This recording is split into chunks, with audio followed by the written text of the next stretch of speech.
Giannis dropped a 50-piece to clinch an NBA championship. That is not something that happens often. That is Hall of Fame level performances that took place. You've been singing the praises of Giannis all year, saying that if he ran for Milwaukee mayor, he would win in a landslide. But is he the current best player in the NBA as it stands right now? I think he is. Look, I think he is for this reason. He's won 2 MVPs. Not this season, Nikola Jokic won it, but the last 2 seasons before that, he did. And I think it takes a guy that's a superstar level like him a little bit of time. You have to prove to the world you're the best in the world. You're the MVP. He did that. He did it twice. In his second season that he got MVP, he also won Defensive Player of the Year. And then it was a little bit less about the accolades, and it was about winning a championship. And so he trusted his teammates. He became a real leader. He did what he had to do to beat Miami, to beat Brooklyn in 7, to beat Atlanta in 6, to be down 0-2 to Brooklyn and 0-2 to the Phoenix Suns and come back on his back after he had basically blown his knee out, is what it looked like in that Atlanta series.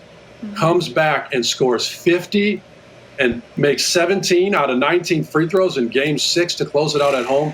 To me, look, Luka's special, Jokic is special. The league is full of superstars, but right now, Giannis, he's got the ship. He's got the Finals MVP. He's got a couple MVPs in the bag. To me, he is 26 years old, and it's hard to argue that anybody's better than him as we sit today. You mentioned just how the team was taking it one day at a time. That was their approach this season. This was kind of a homegrown team as opposed to just a big superstar-ridden team. What did you think of just the way they were able to win this championship and what it speaks to when you have a team that you invest in and you start to learn how to play with one another and maybe start to build something that could last for years to come?